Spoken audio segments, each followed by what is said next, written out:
Okay. Well, we have the Screaming Eagles with us. Joining us is Rodney Watson, their head coach, Alex Stein, and Josh Price, student athletes. A couple quick notes.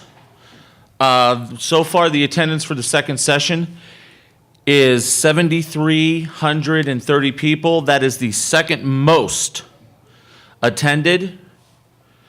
Obviously, the most attended game was down in Atlanta, where they had 7,763. So, very big crowd tonight for the Elite Eight. For Southern Indiana, they've defeated now 3 top 15 teams in a row to get to the national semifinal. They are now 9-2 in Elite Eight play. Their last win in the Elite Eight was obviously back in 2004. What we're going to do is we're going to have Coach Watson with some opening comments, and then we'll have questions for the student athletes. After that, we'll release the student athletes, and then we'll open it up for questions for Coach Watson. Coach, congratulations. What a terrific victory for you guys tonight. Thank you, guys. Thanks for everybody. To start with, what a great atmosphere. I mean, this is, to this point, without question, in my 33 years of college, I've been in 15 NCAA tournament venues. Actually, this is the 18th different venue in NCAA tournament.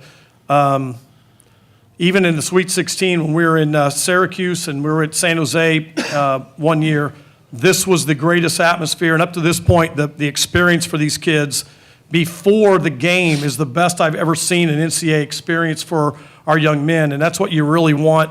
When you work 51 weeks, and that's what it is, you work 51 weeks to get to this week, you want the next part. You want everything. You want a great venue. You want to be treated. You want your guys to be treated special, and they have. And I'm very grateful to not only certainly the Evansville Sports Corporation, but the NCAA itself and Donnie Wagner's people for what they've done to create a big-time environment.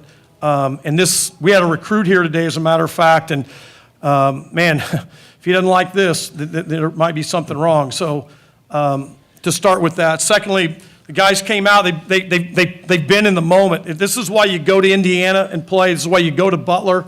It's not just to get a check. It's to put them in an environment, which I think really helped us back in early November. And then we played in really good venues and in non-conference play, good teams on neutral courts. And then we played in places like at Bellarmine in a sold-out facility. So our guys had been. I would have been kind of scratched my head if we hadn't. I didn't know we were going to come out that hot. You never know that. But I'd have been disappointed if we had deer in the headlight type, because these guys, they've been through this thing. So with that said, picked a really good day to play really well. And we, West Texas State is an outstanding team. They've got dimensions. They can drive it down your throat, which they do, and you saw that. They can get you in foul trouble because they can put you in difficult guarding positions. They have an All-American inside that we came at him with 4 different guys that took all 4 of them. And but our guys just continue to battle. We got it, I think, to 18 in the second half, and it was clicking, and they made a good run. And I think it got, to 4 maybe 2. Got to 2 at one point. And again, I think you saw the resiliency of this team, and led by the guy to my left immediately.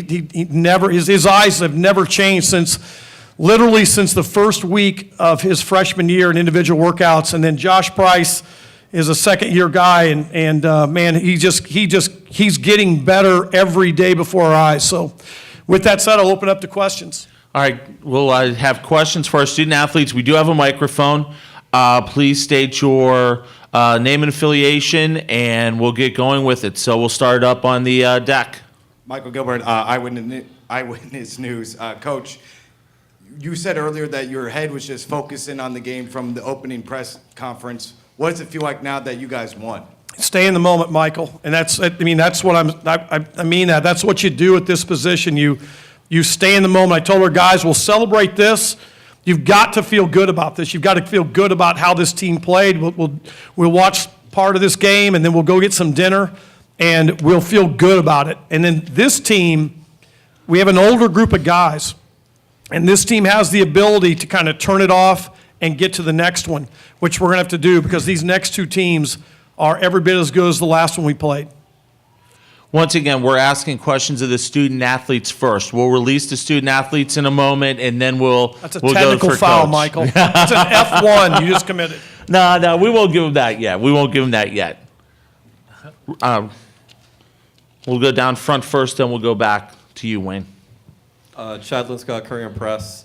Josh, you had, you and Dancy, I guess, had it going down in the post. What were you guys trying to bring? What kind of energy were you feeding off the bench tonight? We just wanted to make sure we got everything going to the rim because they were a short team and we had the advantage on the height. So we just made sure we got everything going to the rim. Alex Winkavati from NCAA.com. You came out, I think you scored 7 of the first 9 points. This crowd was electric. Just talk about what it was like coming on the court and playing in front of them. Yeah, the crowd tonight was amazing. One of the best crowds I've played in front of, for sure. They just gave us energy all night. Our guys were ready from the start, from the jump. We came out ready, locked in on both ends of the floor. And we played so well tonight, just on both ends. Not on defense, a little bit in the second half we struggled, but we were sharing the ball, finding the open man, getting out in transition, scoring baskets, and we played so well tonight. And that crowd had they played a big part in it. Derek Sutton, 95.7 The Spin. Alex, see Jacob Norman, 6 offensive rebounds. What did he bring to the team tonight to get this win? He brings energy every single night. He's our Energizer Bunny. He gets so many offensive rebounds, gets us second opportunities going to that rim, and he's got to keep that up. He's been doing it all year. It's really impressive, just his athleticism and how hard he plays on both ends of the floor. He's always guarding the other team's best player too, and he's just a workhorse. And we need him every night. Andrew Garcia, 44. Alex, I was wondering, how were you able to kind of read those defenses early on to get going early and kind of set the tone for the game tonight?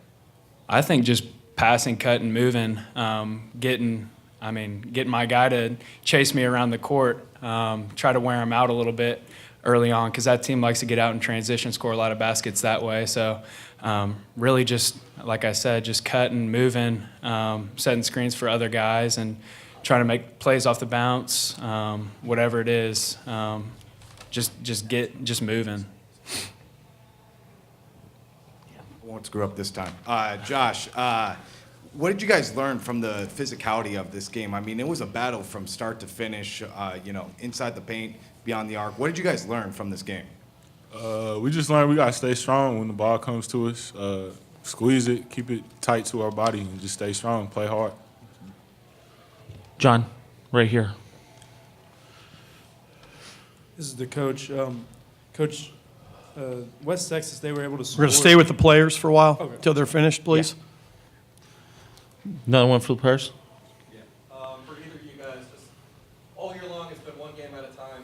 How do you keep this focus, I guess, this one game at a time approach with another one, up tomorrow?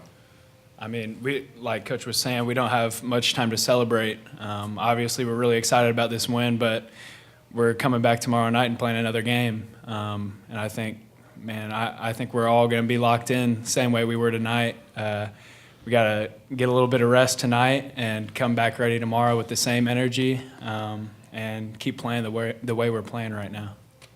Any other questions for our student athletes? Okay, we're going to go ahead and release them. Gentlemen, great job tonight. Congratulations. We'll see you tomorrow night in the national semifinal. Thank you. We'll keep Coach Watson here for a few more moments. Andrew Garcia, 44.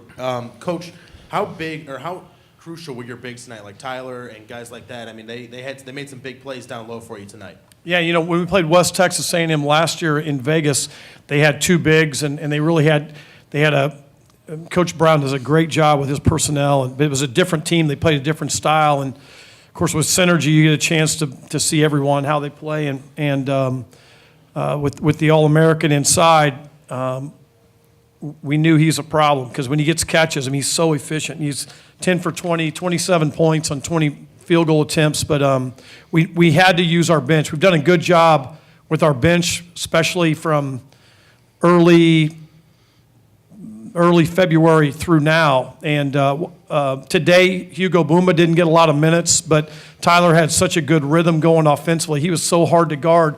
So we put Quaid in a tough spot, both certainly on his defensive end, because he had to guard guys. That's the best game he's played so far. And his big basket at the end, the big offensive rebound and either the basket or free throws, whatever one, was just a real kind of sealed the deal. But being able to come with 4 guys at Quaid and them not really having another guy coming off the bench was without question a huge factor. We got, with Tyler and Josh, in 27 and a half minutes, they got 25 points, and you guys can read the stats, but they had 10 rebounds. I mean, that's, and then you get 10 points and I think 8 rebounds out of Emmanuel Little, and you're getting a lot of work out of that inside position. Rodney, Michael Gilbert, Eyewitness News. What did you drill down this game to? Was it effort? Was it weathering the storm? Was it what did you think? How did USI win this game tonight? The big thing we've been talking about all week was you have to get back on defense, and you saw one time we didn't off of a free throw, and number 12 shot a layup right at the rim. I mean, they're always looking to hunt that rim on every single possession. So that was the number one thing we stressed. We did a lot of transition defense in this last week.